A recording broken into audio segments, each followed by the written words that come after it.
Hello, everybody. Welcome to the Kooks, Crinks, and Iconoclast podcast. I'm Mike. I'm Matt. And I'm J-Lo. And today, we've got a special government issue episode just for you, the fans. Because today, we're talking about a fella who goes by the name of Big Dada, as well as Idi Amin Dada. Perhaps you've heard of him. The Last King of Scotland? That was a movie they made about him. Anything you'd like to add, Matt? Oh, yeah. I thought my long, empty, dead air was... Oh, no, yeah, no. He's got lots of nicknames. He's got Big Daddy, the Machete, the Butcher of Uganda, the Butcher of Africa, Butcher of Kampala, Black Hitler, and Dr. Jaffa. And those are just nicknames. We haven't even got to his titles. And Did you say Dr. Java? Sorry, you said it was Dr. what? Jaffa. Jaffa, okay. That's, yeah. I'm almost 100% certain that the James Bond villain Big Daddy was based off this man. But I could be wrong. Who knows? He's an interesting cat for sure. His appetite for power and food are two things that are very, very corrupted. Let us be clear here for the listeners. We are talking about a warlord who was practicing in Africa. Yes, in Uganda. Roughly, what was he in power during like the late 60s to early 80s? He was the president from 71 to 79. Amongst other glorious titles. But he was the leader of the armed forces shortly before that. But we'll get to that part. Yeah, the man was a monster. Mike, don't give it away. The monster was a man. I guess without further ado. I do. When Idi Amin was just a young man, roughly 21 years old, he joined the King's African Rifles as, can you guess? A cook. Oh, yeah, that's right. His enthusiasm for food is what sort of took him pretty far those first few whiles. So we got him his name, Big Daddy? No, that would come much later. Anyways. Actually, can you spit his birth date real quick? Yeah, no worries. We can't because... Yeah, that's what I wanted to... His birth date is roughly 1925. We have that information. Yeah. Record keeping amongst the British imperialists probably wasn't the greatest on every documented person. Yeah, they were too busy drinking tea and oppressing various races of people. They never did ever, he himself, Idi Amin, nor anyone around him, ever really did clarify part of his age or like what he was up to in his earliest years, which I think what I know of this man's personality, I feel is a bit of a tactic by him to be sort of in control of his narrative and his own personal mythology. Forever dictator. Yeah. He's God's perfect dictator. Yeah. Rose to rank of lieutenant while fighting Somali rebels and later the Mau Mau uprising in Kenya, which gained him lots of attention from the British. Yeah, the Mau Mau uprising is a particularly fucked up part of history. Yeah, but we're not going to cover that part as terrible as it is. Yeah. Because we're here to talk about somebody special. Yeah, but he fought in that particular conflict. Yes, as a cook and a rifleman. Yeah. Anyways, in 1962, this is where stuff really gets cooking. Uganda gained its independence from the United Kingdom, right? Hey, go Uganda! And Amin remained in the military, rising in rank again to a major. And by 1965, he was being appointed, which is what they call being appointed to commander of Uganda's army. So he already had all the clout. And they needed a guy that was a company man, you know what I'm saying? Like, oh, yeah, he was gung-ho all the way. Yeah. And also, boxer, multiple champ. So he was a big dude. You wouldn't really think about it from seeing him in TV and everything, but he was pretty huge, actually. And had he projected quite a scary aura about himself, although later on, every time I see him speak on TV, he just makes me laugh a little bit. It's just the guy himself. Oh, Edie. Yeah. I think that's how the British felt about him as well. In 1971, Idi Amin became aware of an arrest warrant for him stemming from allegations of misappropriating army funds, which he was. Mm-hmm. So, he's got a habit of doing that kind of shit. Yeah. Like most ambitious power mongers do, he said, well, my only option is a coup d'etat. So we're going to have a powwow here and you're not going to work here anymore. I'm pulling a coup de grace. Yeah. A Cooter McGraw. Anyways, following the takeover, Idi Amin changed his leanings from being a pro-Western, democracy, federalism, all that shit, protected speech, all that shit that nobody wants anymore, over to the loving embrace of nations such as Libya, Zaire, the USSR, and its satellite nations in the Warsaw Pact.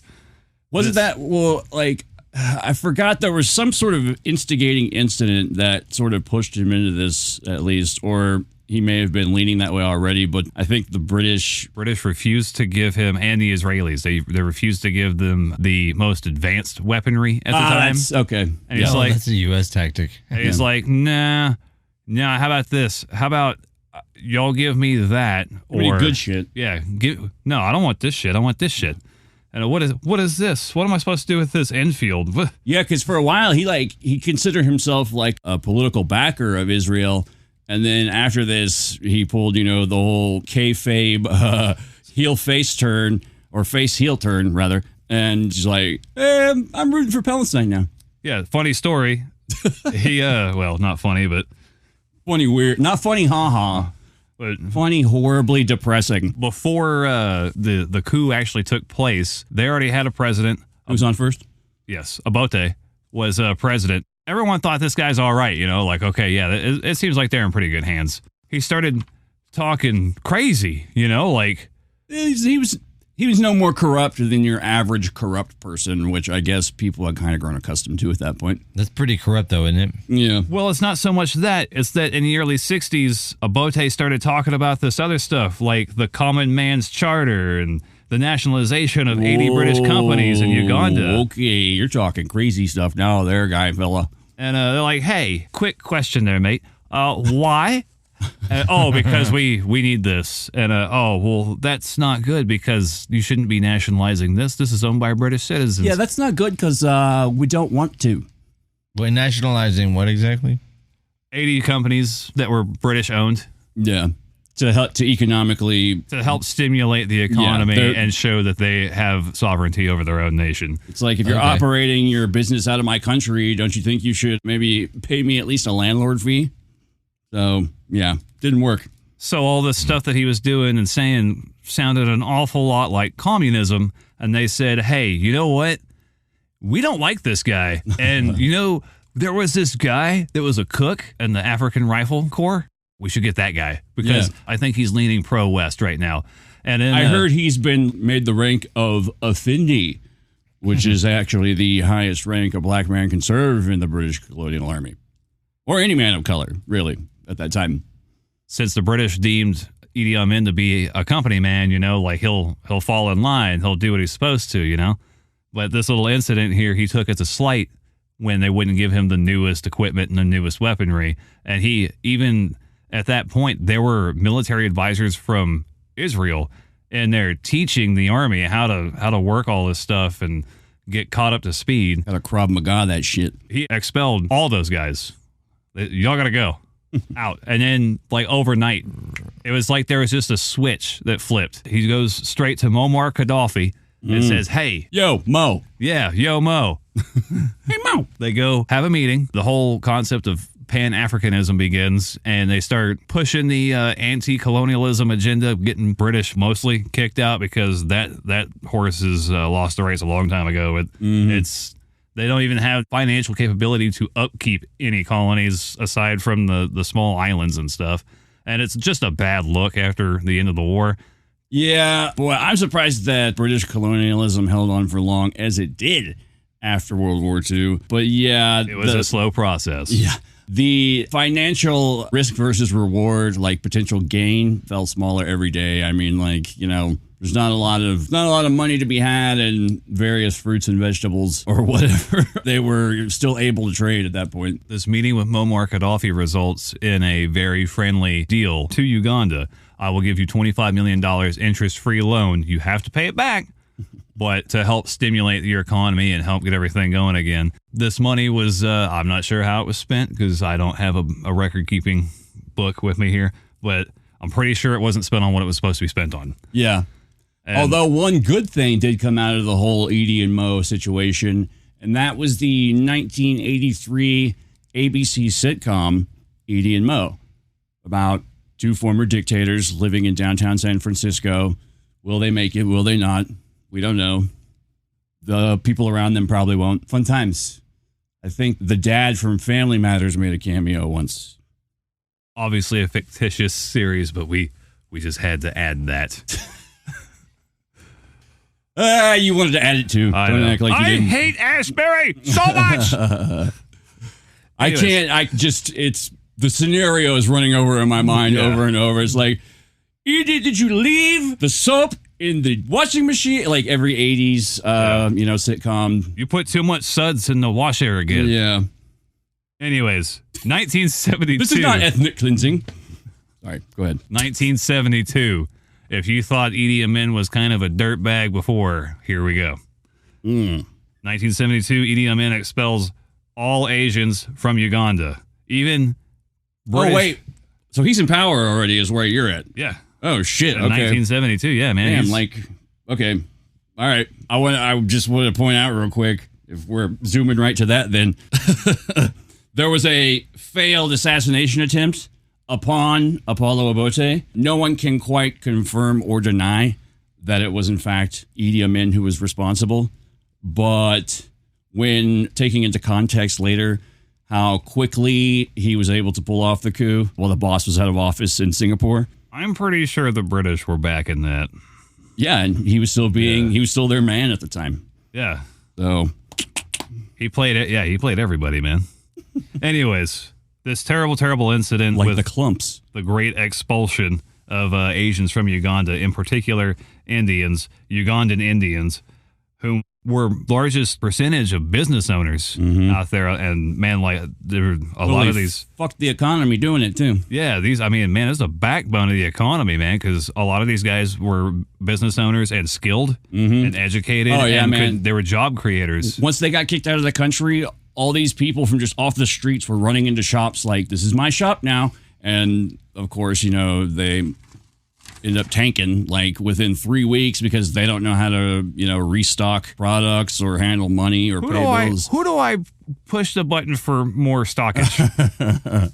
Yeah. So on top of, crippling his economy, his own economy, or his own country's economy, I think the random mayhem and chaos of people trying to waltz in and take over these businesses sure as hell didn't help a lot either. They had actually had a system set up to where you could apply to get ownership of these vacant businesses so they could reallocate all this stuff. Well, of course, all the supporters of Idi Amin got hooked up, but if you don't have the qualifications or the education to run this stuff, it's gonna. Or he just didn't like you. Yeah, or he just didn't like you. And, if you didn't don't like me, yeah, if you didn't know what you were doing, man, you're going to run this thing into the ground. So, this policy surprisingly failed, as many of the businesses and the business owners ended up going broke and just disappearing. Yeah, they just walked out of the store, left it there. Yeah, this was the economic war, as he called it, and it backfired greatly. These government policies put in place exiled at least 80,000 people. Out of how many in the total population? At the time, I think Uganda had about 11 or 12 million people living in it. Wow. And, that's a lot. Many of the largest companies in Uganda were directly affected by these sweeping changes. It's like you just pulled off all the workforce that knew what to do. Like they're the guy that when you get to the job, like you need to find that guy that knows what he's doing so you can just learn from him, be friends with him. Do it like he does it. Yeah, I think from what I remember hearing, a large percentage of the Asian immigrants to Uganda worked in various businesses such as, clothing manufacture and sales or whatever, things like that. There were many, many people who, after their expulsion, were just like, shit, I can't get the suits I like at that place anymore. Like instantly regretting, well, they're not regretting the situation because they didn't necessarily make it, but a lot of people very, very upset for less than noble reasons, but people were very upset, yes. So in the first sweep, 50,000 Asians were removed. And does that mean Indians?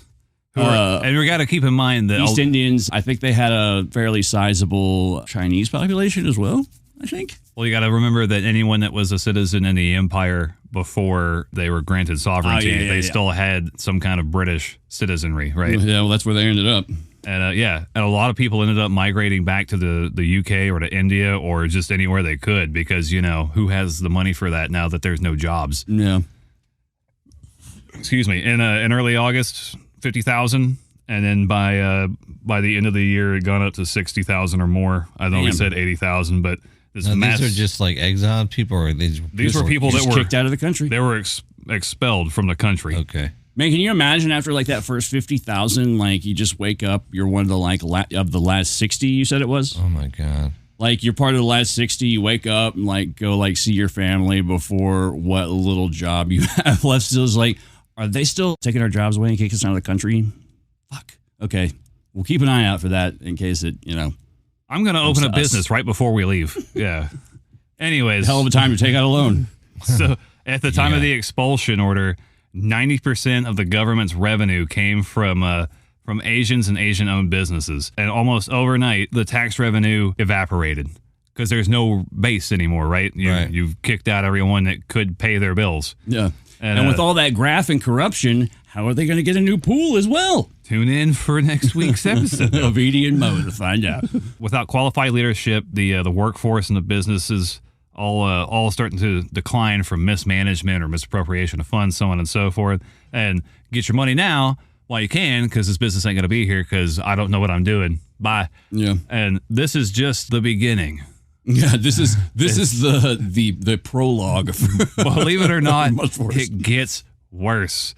So now that we've covered his domestic policies and economic policies, let's go over next to our next subject. Oh, is this his diplomatic strategies we're approaching? Did you say diplomatic with quotation marks? Yeah, because it's a certain brand. It's a certain brand or technique of diplomacy. I like to call it the Captain Batshit Fishing with Dynamite brand of diplomacy. A more recent example people might be more familiar with is W. It's the whole like I'm crazy, I don't know what I'll do kind of approach to interacting with the international community. So you're saying if ODB had replaced George W. Bush as president, then basically the same thing would have happened? Maybe. Well, it just would have been unpredictable. Yeah. Yeah. You got to keep people on their toes, man. Right? This little thing my daddy taught me. Terror. So India was undoubtedly pissed off about the whole ordeal, right? I would be too, right? Yeah. They're like, hey, we're getting the last of our guys out. You know what? We're going to come get our guys. And then we're cutting ties with y'all, period. There would be no trade. Don't ask us for help moving your grandma next weekend or any of that. You can't use my truck. No. And so they pulled out, and the British were still like, man, I think there's a chance. Yeah. And dude.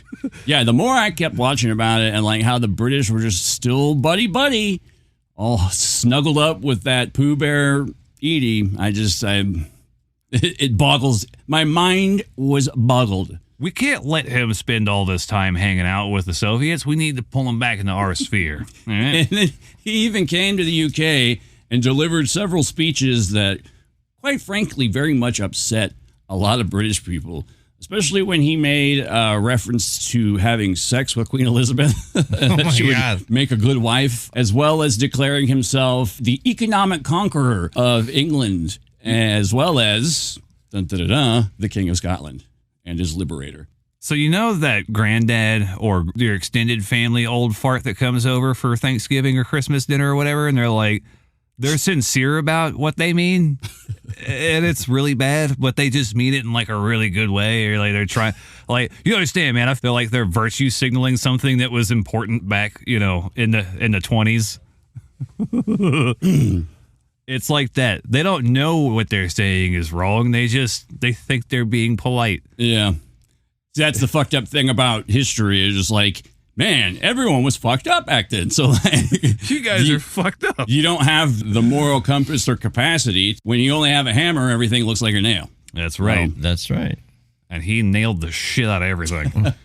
Yeah, actually, a hammer was one of his number one methods of execution, as well as that of his secret police force, which he lovingly titled the State Research Bureau, which does not sound menacing at all, but these guys were fucking scary. They researched how to beat the shit out of you. Yeah. Yeah, there was actually an incident where several soldiers were taken, and supposedly this was one of their regular implements of psychological warfare, torture, etc. They would line up these dissidents single file, one behind another, and there's only one hammer.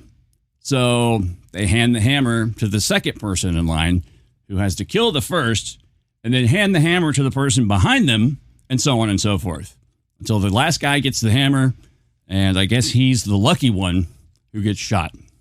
So, yeah, this is the kind of statesmanship that we're talking about here. This is state crafting at its finest. Yeah. What Henry Kissinger called real politics. So it wouldn't be long before the UK said, okay, I don't think we need to worry about him so much falling into the Soviets' arms because they're probably thinking the same thing we're thinking. I think there might be something wrong with Edie. I think we need to take Edie to a doctor. We got to get him evaluated. We got to get him microchipped.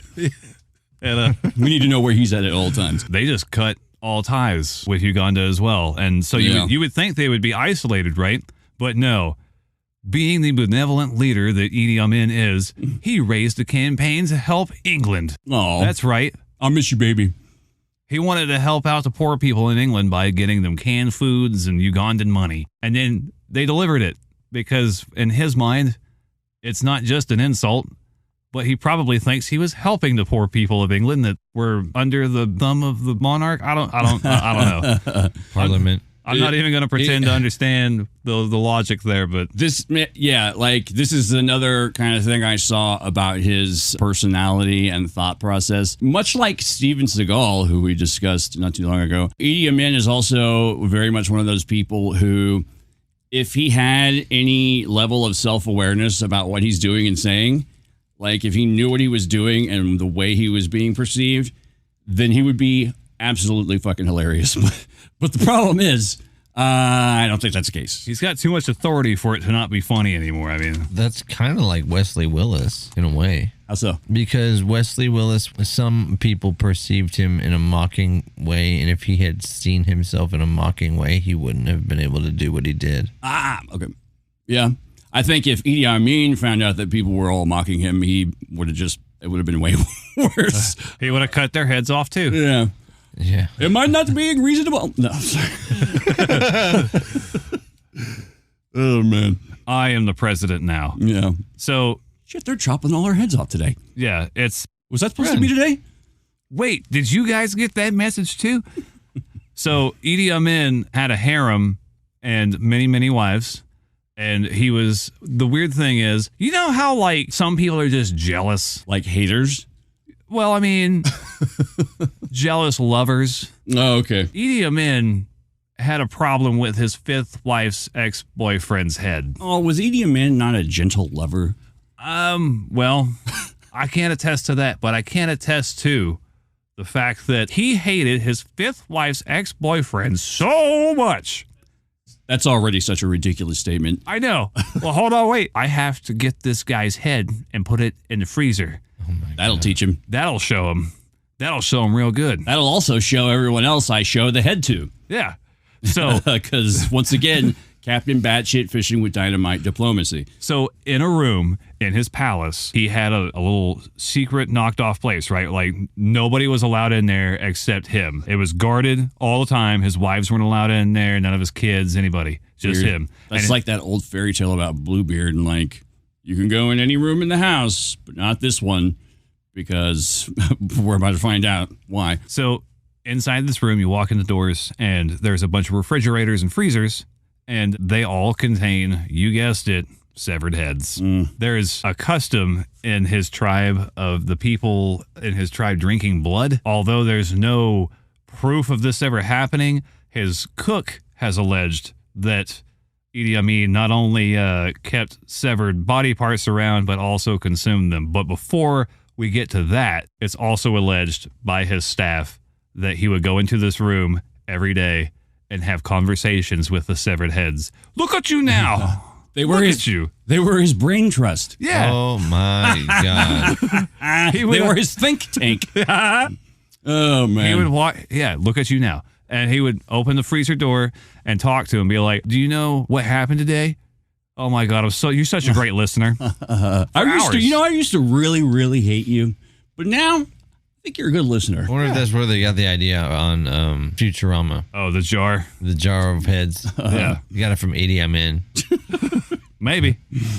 It's just, oh my God. So all the things that this guy has done so far, he's banished the people that make the money for the country. He's nationalized all British businesses and then the British have cut off any kind of aid. And now your best friends are Muammar Gaddafi, the Soviets, and Zaire. Yeah. This is the incident I was thinking about. I guess once he kind of got snubbed by, I guess what you call the Allied Warsaw Pact, or NATO. It's NATO. NATO. Yeah, he went a little more Warsaw Pact. Basically, if Betty won't date me, maybe Veronica will. Yeah, I know her sister will. Yeah, I don't think he was a man who had any real true underlying political convictions or beliefs of any kind that were really very serious to him. Just lust for power. The Pan-Africanism thing, wow. I feel was probably the most true to form. Yeah, I'll give him that one. There was a lot of those meetings and all the stuff that Edi's responsible for domestically and how he runs his stuff. Well, guess what? Uganda is also part of the UN at this time, and believe it or not, do you know what position he plays in the band?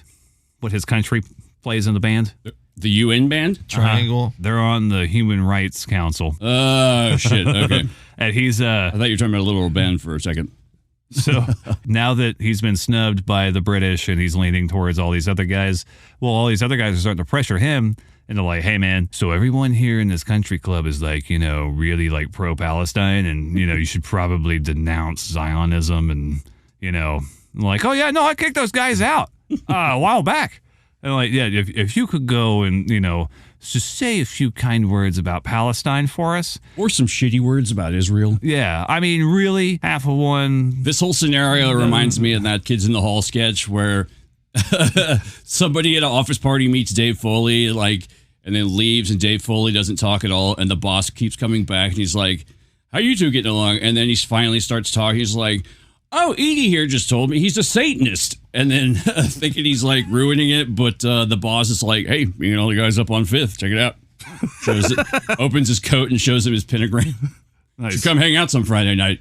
But in reverse, that's how that scenario's played out for me. One of the most infamous things that happened during Edi's reign from 1971 to 1979 before he got exiled was the Entebbe, I can't even pronounce it, Entebbe Air France terror attack. To be raid. And man, you want to know how badass the Israeli commandos are?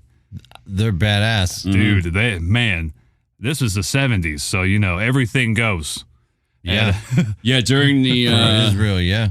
During the Munich hostage event, I believe Edie sent a bunch of his soldiers to help the hostage takers. If you guys need any help taking them to the bathroom one at a time, send some guys over.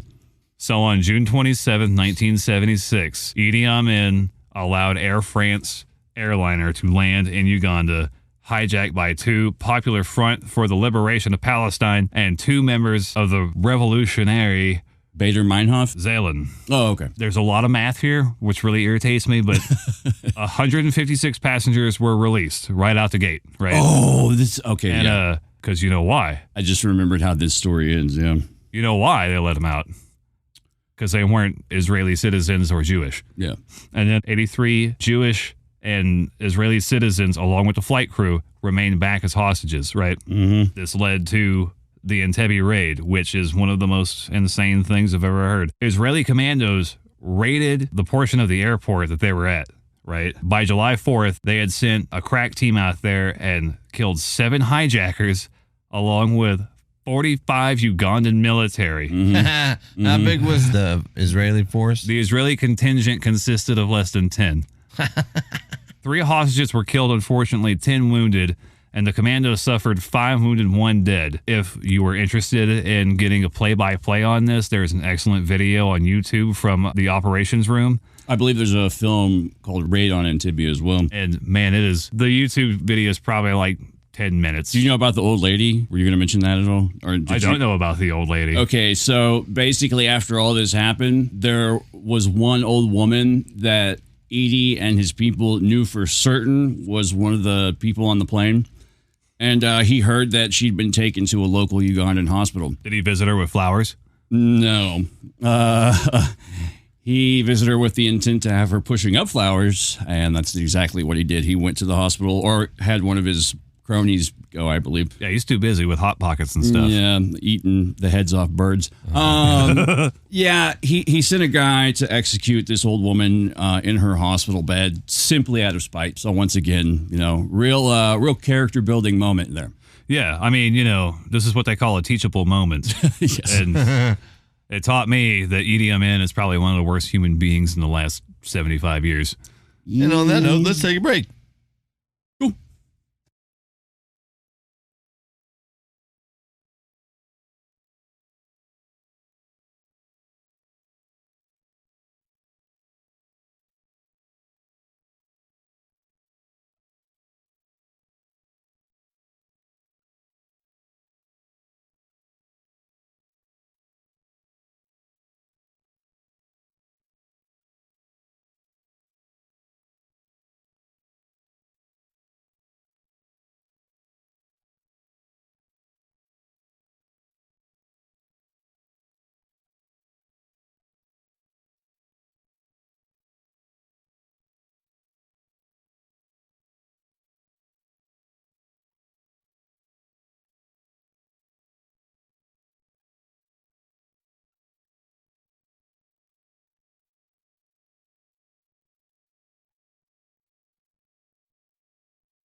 Hey, everybody, we're back. Did you miss us? Well, stop being so clingy.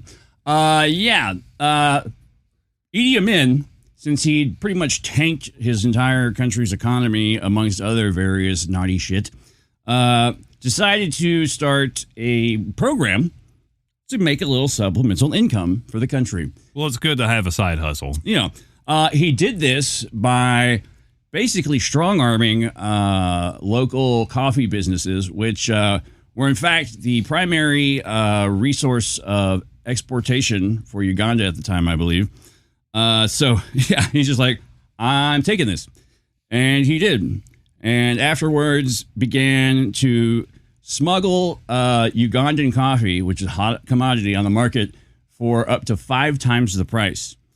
While doing so, he was also smuggling gold, as well as, we mentioned earlier, he had his own plane, I believe, or at least we kind of alluded to it with the raid on Entebbe. Yeah, he had his own plane that he and his, hangers-on used to party in or whatever. But Idi was, he decided to use his own plane, basically, essentially in the same form and fashion as a getaway car, where they would fly to various airports and raid the duty-free shops, stealing just all the liquor. Woo!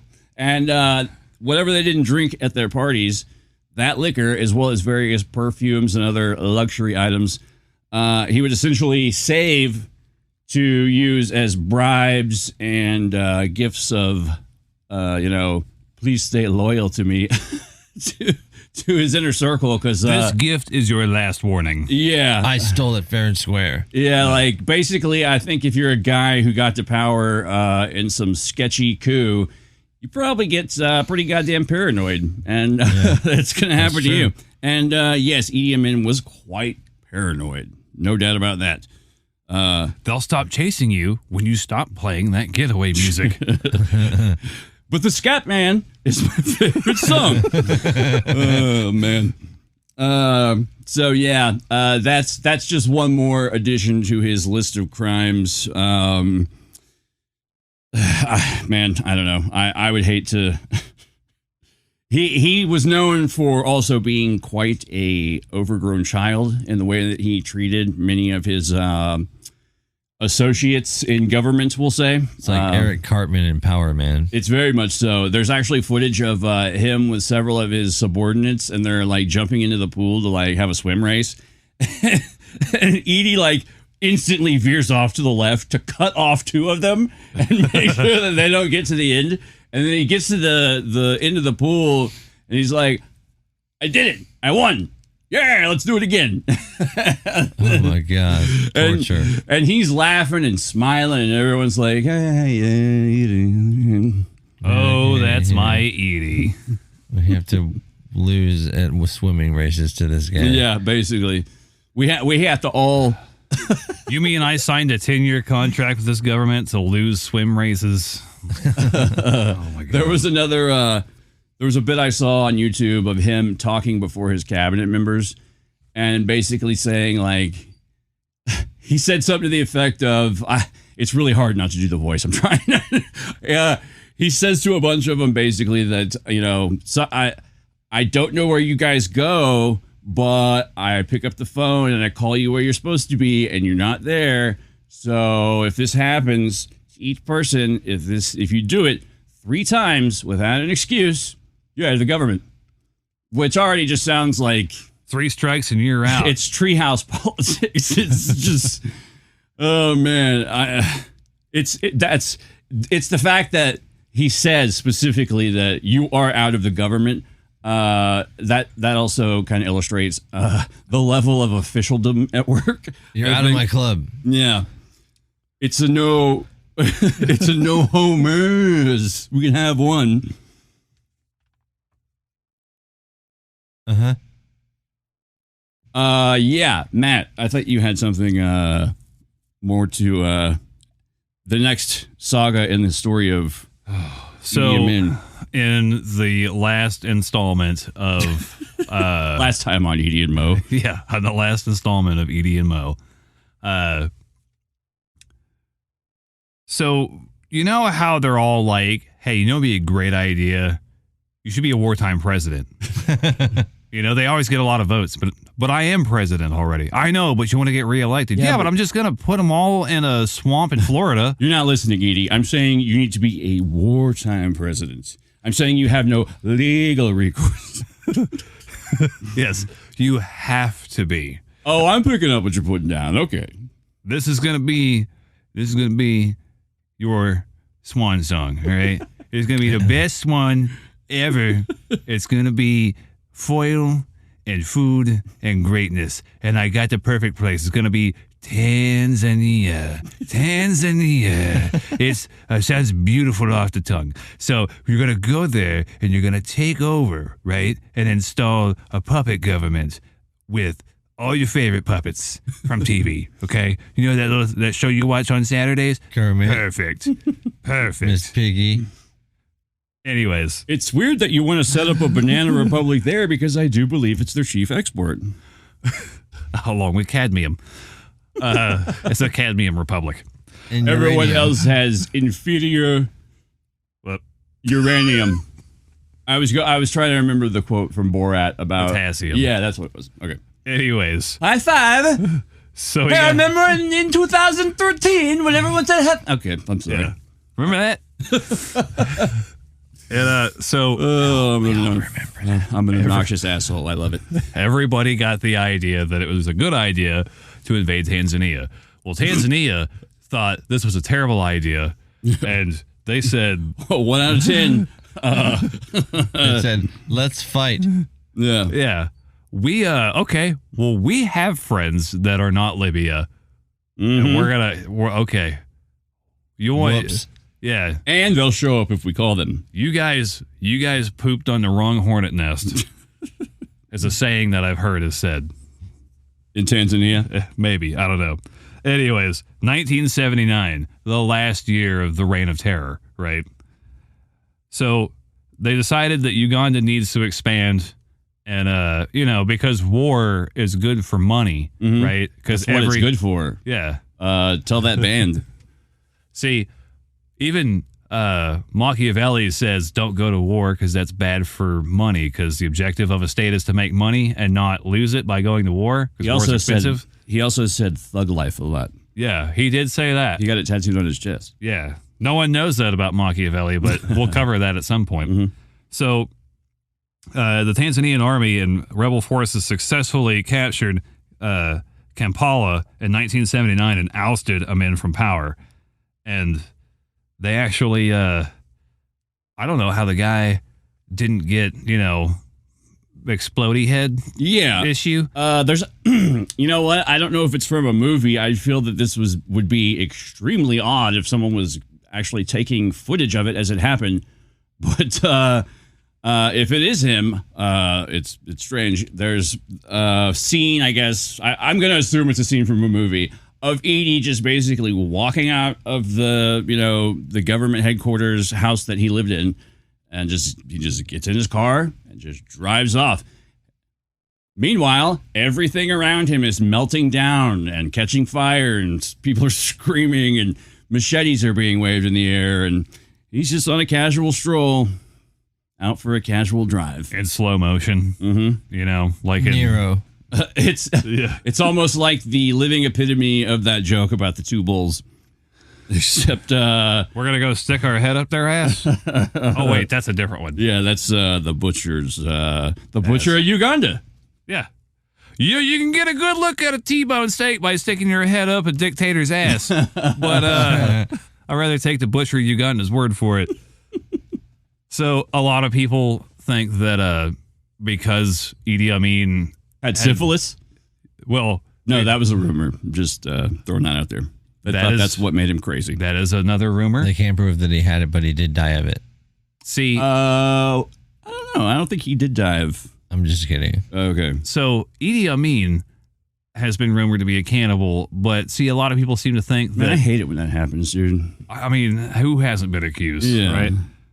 Especially when your friend goes cannibal and you're like, oh, man. Yeah. Man, when your friends go cannibal, it's the worst. Make you feel bad about it? Yeah, because it's all like, okay, I get it, you're a cannibal. Oh, my God. You want everyone else to be a cannibal. It's funny, at that one time at the McDonald's, we get it. Yeah. So a million what served? Exactly. Kangaroos, I hear. So it's Bokassa that a lot of people get confused with Idi Amin, but the fact that there were severed heads hanging around and that the cook that worked in the palace of Idi Amin was saying, like, yes, on more than one occasion I was told I needed to serve up some stuff. Yeah, it doesn't quite clear his rep. Yeah. It doesn't help. So after being exiled, he had to give up this life of luxurious cannibalism. Where was allegedly. he exiled to? He first went to Libya. We're talking about Idi Amin and not the cook, right? Yeah. Yeah. No, the cook didn't get exiled. He was no longer affordable in that high Ugandan market. Yeah. Poor guy. Idi Amin made it back to Cordon Bleu. He made it to Libya because, he's friends with Mo. Mm-hmm. And then he made it to Saudi Arabia, where he lived out the rest of his days. Never once being punished for any of the goddamn crimes that he commit. Well, if you call being a fruitarian a crime, I think, or a punishment. I think that was of his own choice. Yes. He was pulling like a weird sort of Howard Hughes thing, like orange juice is the cure for everything. Like, many people think that he is burning in hell. I don't know if that's true or not, but that's what a lot of people think. No. I'll find out soon. Don't worry. Yeah. He works the propane department. Yeah. There's also a lot of talk as well about Idi being just. Basically, I mean, other than the hammer story I mentioned earlier, he was also, his dungeon was quite well known. And a lot of, not only, that place on that website that people go to. Yeah, not that one. Spend 5 minutes on and leave. No, yeah, there's lots of footage of it. Man, just the stuff they talk about, they go on there, they throw journalists in there. Religious leaders, man, he threw a lot of Catholic bishops and Catholic church officials in there. I don't know what they did to him when he was a kid, but still, it's a little much. There's footage of the dungeon being like purposely filled with water because sometimes they would like chain people to the wall and then fill it with water and then kick on the electricity. Maybe he just thought that there weren't enough martyrs in the Catholic Church. I don't know. Maybe, I don't know. I mean, that's why they're getting killed, yeah, because Because they hold some kind of sway because they're Catholic church members or bishops. Yeah. Religion was he if I remember correctly was Muslim. He was known for reciting the Quran. When he was a child, like he had perfect recollection of it. But I don't think that really affected much the political situation as far as his affiliation with Islam. But I do know that between Islam, Catholicism, and like the natural or like original like folk religion, I forget the name of it at the moment. Like animism? Or? No, they had like a specific, like the tribal name for it.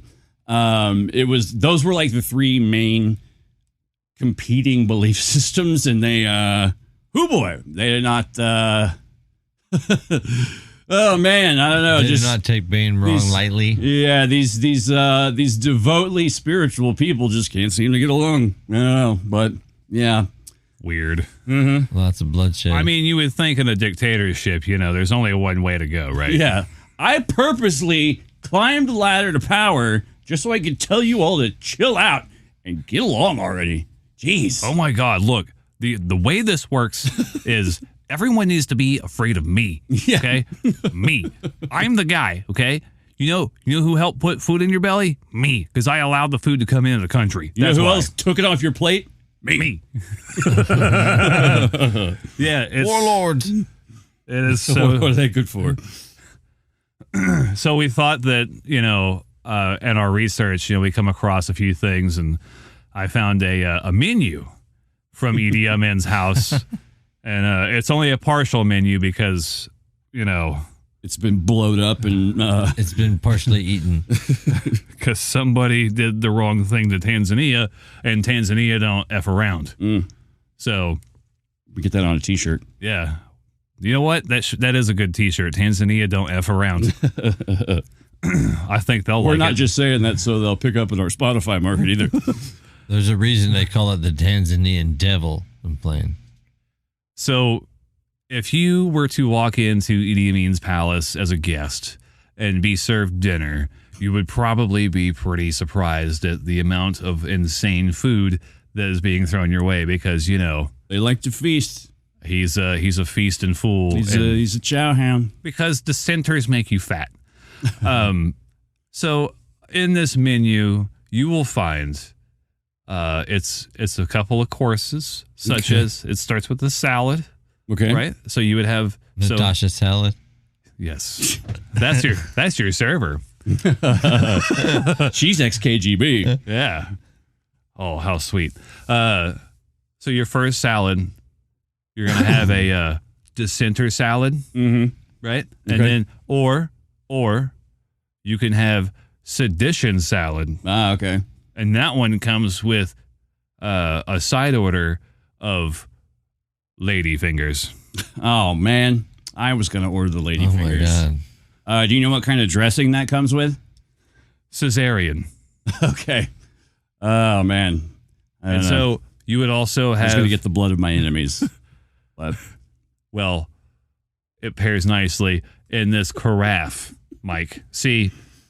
I call it a pitcher, and they just they hounded me mercilessly for it. Well, that's house policy, Mike, is that we're going to call it whatever the opposite of you say and is. then I turned around and I said carafe, and they said, "You mean a pitcher?" And so I just couldn't win that day at brunch. You would have. You would also have as your main meal a protester porterhouse. Did you say a germain meal? Your main meal. Oh, okay. And then for dessert, you could even have Ladyfingers. Monkey brain. Sever head souffle. Oh my God. But the best part is you also have this ulcer with a nice Chianti. And some fava beans. And some fava beans. Some jelly beans. And if you're not into all that stuff and you're more into the lighter fare, they have hors d'oeuvres, right? Mm-hmm. They have severed hands. Mm-hmm. Oh, that's exactly what it says on the can. Better than crab legs.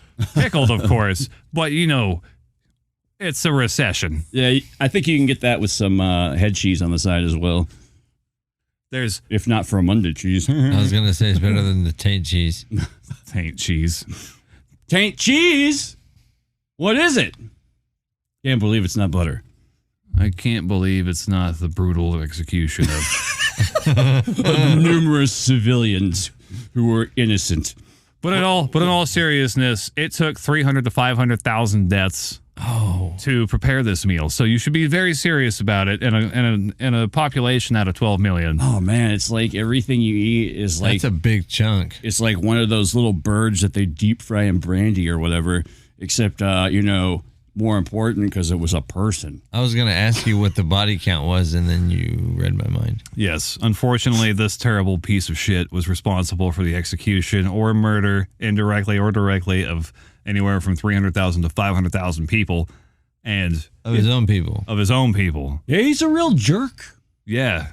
In 9 years. I mean, man, I can't even put that many Jesus. miles. I can't even put that many miles on my truck in that many years, man. No. Well, that really puts it in perspective. Jesus. Sorry to equate human lives to miles. It's just, I can't even imagine. Like, dude, that's like the population of what, 2 cities in Dallas County? Yeah. Yeah, something like that. Yeah, man. I think Idi Amin, like dictators aren't anything new, but I feel that he's one of the more modern examples that sort of really set precedent for a lot of political figures who basically, once they get into power, it's all of a sudden, just like, it's all sweetness and light and pillow talk during the campaign or what have you, even though he did not. But then the election happens. Yeah. And then, you assert your victory and you don't have to kiss ass anymore. And all of a sudden it's like, hey, look at that guy. He's got weird arms. I'm the president. Well, or, whatever. I'm not talking about anyone specifically in mind. But, it's like their demeanor totally changes after you get married to them. Mm-hmm. Yeah. I don't have to watch my weight anymore. Yeah. I don't have to worry about none of this. I don't have to wipe my ass if I don't want to. All right? Because I'm a man and I call the shots. I call the shits. All right. I'm getting a bidet installed. I don't care what you say. Inside the toilet. No, Idi Amin is And the probably one of the worst people to ever make it to the 21st century. And how this guy didn't get executed is amazing to me. And his buddy Mo didn't fare as well. Yes. Well, when they video record your execution. Yeah. Yeah. Well, I don't know. That's a spicy hot poker. Yeah. That's, well, I don't know. I've heard some pretty equally horrific things about Momar as well. So stuff I don't even want to get into at the moment. But I do have some quotes from Idi. They're the kind of quotes that if you didn't know he was a total sociopathic, power mad, violent. I defy you to prove this. You'd think he was the funniest guy around. Oh, man. Yeah. Excuse me. I've got one here of, I believe this was, I saw the video of this, Tim talking to his cabinet once again. I believe they were being filmed by British television, BBC. I wrote it down exactly word for word as the subtitles said it. So keep that in mind when I say Edie said it, not me. And I quote. And I'm saying it just how he said it. You must tell our women's in Uganda to work very hard. You must not make the women's of Uganda very weak.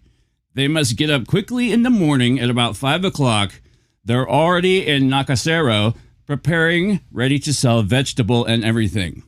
In the shop, the duty of the woman is housewoman.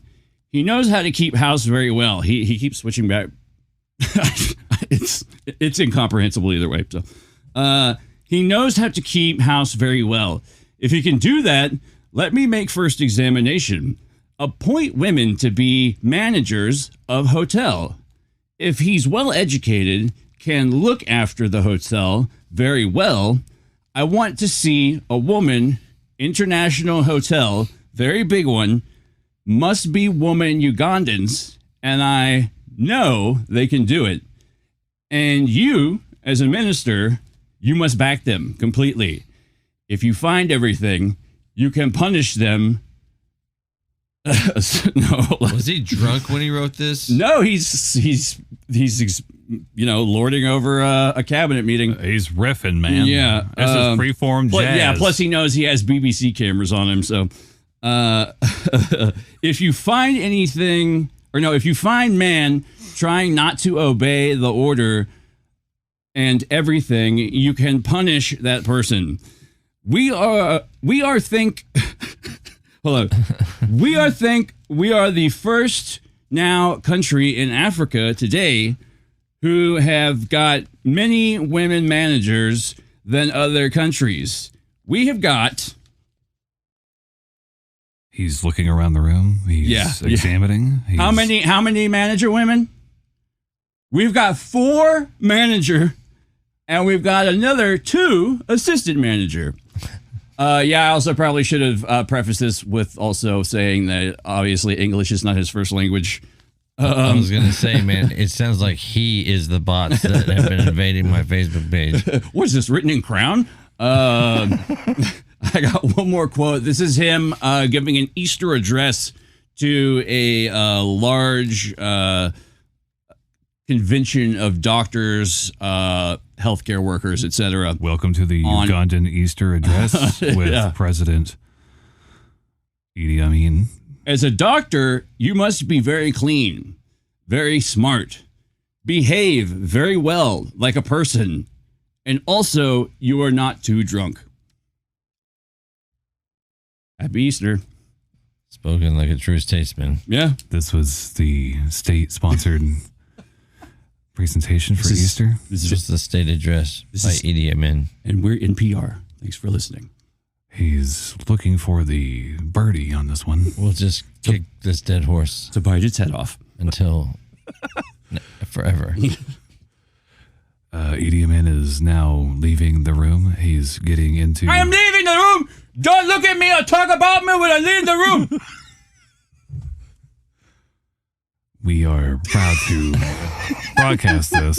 Ladies and gentlemen, this has been the Kooks, Cranks, and Iconoclast podcast. My name is Matt. My name is Mike, and I just want to follow up with saying that Idi Amin is just one of those voices, much like Dracula, that when you start doing it, it's hard to stop.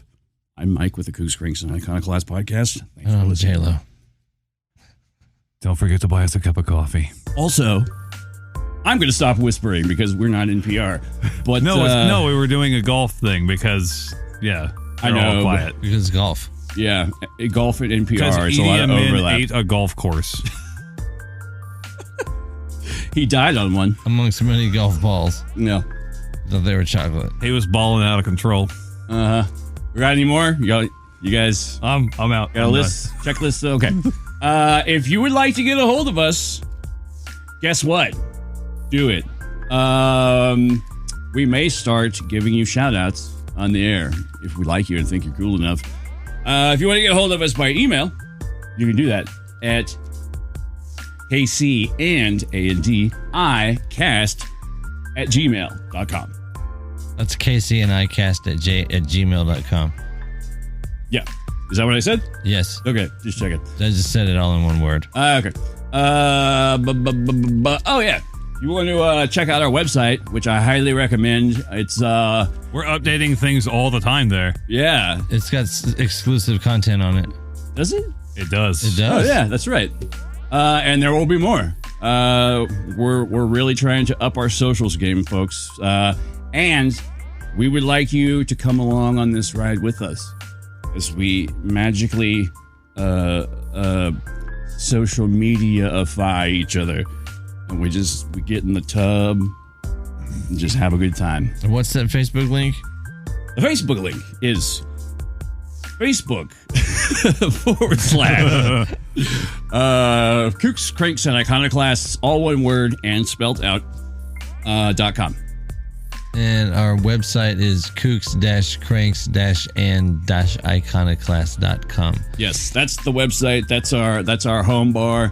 We're trying to get everything set up right now to where There'll be a better, synergy. I believe that's the word that marketing people use between our Facebook and our website, to where one will take you to the other much easier, and you can check stuff out and come by. And we're going to start trying to do a few little, desperate gimmicks to get you guys involved. And one of them is to buy us a coffee.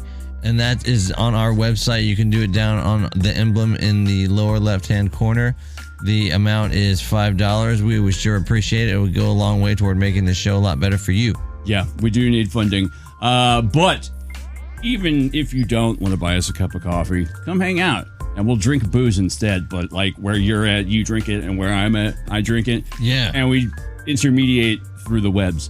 We're going to try and start putting some more cool, very, very exclusive.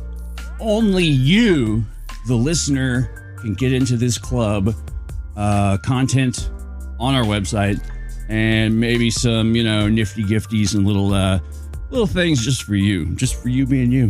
And if you would just want to go to our Facebook page, our link to our website is directly on the front page of the Facebook page. There you go. So yeah, if you're already on Facebook, which I'm sure you are at some point in the day, click on over. Come over here. Hey, as a personal favor come to over here and check this all out. of us on the show, please don't take your fifth wife's ex-boyfriend's severed head and put it in the freezer.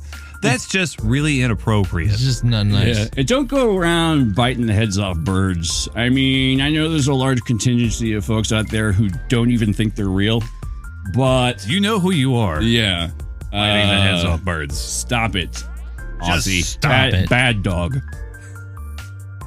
We love you so much. Thank you. Yeah, I think we're done ranting now. That's us for the day. Everyone enjoy. We'll see you next week on the next episode. We love you guys. Cannibals eat people too. Kooks, they are people. Kooks Breaks Out of Class Podcast, signing out. Woo, woo, woo, woo, woo.